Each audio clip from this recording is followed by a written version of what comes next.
Buhari said he doesn't see himself handing over to Tinubu. There's a claim going around the social media. Of course, I have a video for you that I want you guys to watch about the interim government that is being planned against the APC or for the favor of every other party. I do not see myself handing over to Tinubu in May 29. What's up, ladies and gents? If this is the first time I've come across it, do not forget to subscribe, do not forget to share, do not forget to follow. Most importantly, like our videos. So according to YouTube and Facebook policy, the more you like our videos, the more they help recommend it to other subscribers that have not yet subscribed to this channel. God bless you massively as you do so. So there is a claim going around that Buhari won't hand over power to Tinubu. Of course, this is what every well-meaning Nigeria prays for. This is what every Nigerian hope for. This is what every truth and unbiased Nigeria honestly wish for. Because the system of the election, the way the election was being carried out, the way things were played out, is obviously that Tinubu is not the people's choice. He forced himself on Nigerians. And it is very, very more disastrous that he becomes the president of the country. It will be very, very disastrous because you guys don't really know what is coming. You don't really know what is coming. And when everything happens, this very thing that we are discussing politely, you won't have the time to discuss it again. Tinubu has forced himself on us, and Buhari was the main master of it. So anything coming from Buhari now are false lies and falsehood. You know, the reason why they begin to talk about this interim government is to deceive Nigerians. So that you will not go and protest, you will not go and demand for your rights. They say, okay, let there be interim government and all that. But truth be told, a lot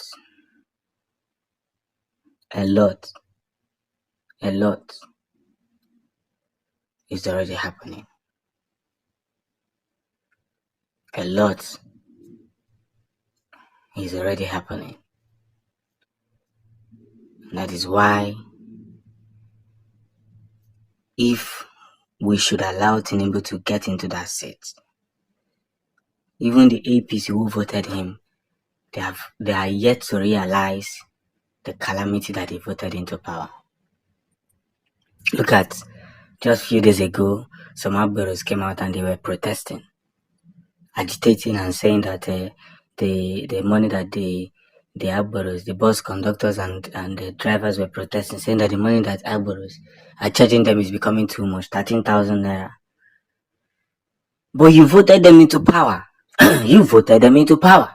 Now you are complaining. So they don't understand the calamity that is coming. And that is why when we tell you these things, we know what we are telling you.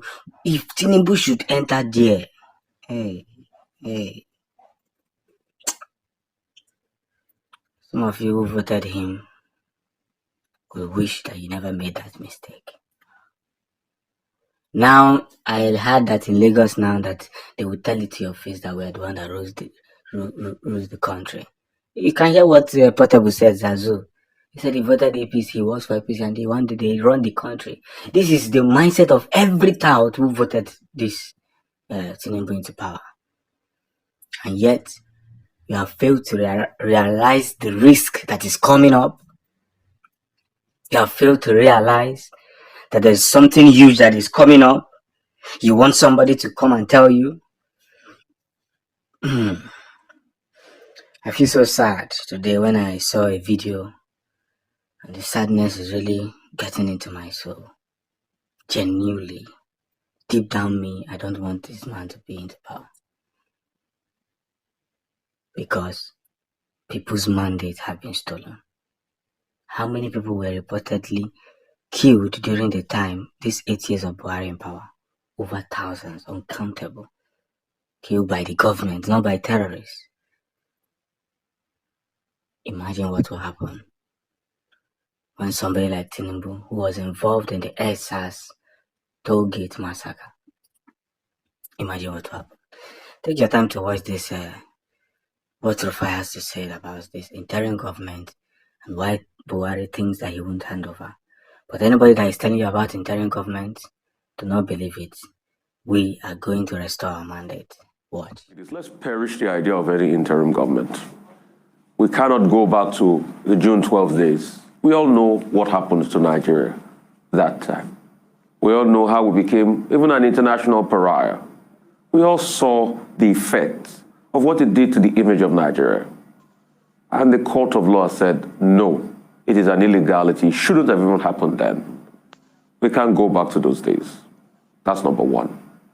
Number two, in reading the DSS statement, yes, the DSS have looked at it, seen it, identified the plot, but, they said three things.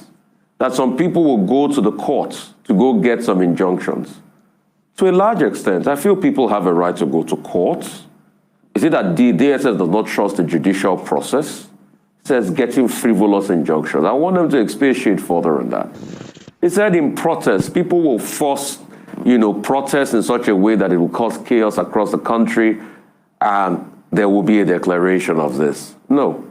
People have a right to peaceful protest. And across party lines, everybody has been protesting. We saw APC protesters in Abuja called the Natives, protesting in support of Bola Ahmed Tinubu and saying, oh, the mandate is theirs. Even saying further that, hey, people should also congratulate the candidates. We've seen Labour Party members. We've seen PDP protesting across the country.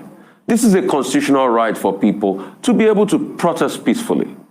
And also, it's also part of their right to be able to go to court. It is the court that determines the injunction that they give to anybody, be it frivolous or not. And that's why we keep calling our judiciary process to do better. Thirdly, in all of this, the DSS is saying some political actors will want the DSS to act on it because we want the safety and security of our country. And the peaceful transfer of power is what heralds every democracy. But, like the different political parties have stated, one part we should ask the DSS about strongly is the fact that when threats were made in Lagos, what did the DSS do about it? That's a very fundamental question, because we forget in a hurry what happened in Lagos. MC Oluomo made threats, and those threats came to be. They were not just empty threats. And the position that was taken by the police chief was the fact that, MC Oluomo had come out to do a video that he was just joking. But apart from that video, that we should take it as a joke, that he was just joking with Mama Chukwudi. But apart from that video, let's not forget that there was widespread violence as threatened hitherto in the video. So the question is, the DSS should be holistic enough to be able to, look at all political parties and make its own judgments. It should not be seen as picking and choosing. We should say that and restate that boldly. Because I've also been seeing some level of triumphalism. Hitherto, the DSS picked up somebody when a message on coup was put out there, and that same person is now saying that, when I said it that time, they said, they vilified me of some sort, but now they see that I was saying the truth, that I saw it and all of that. The truth has to be told. The DSS should also go further by trying to rein in those that are heating up the polity. We have seen many tweets released in recent times.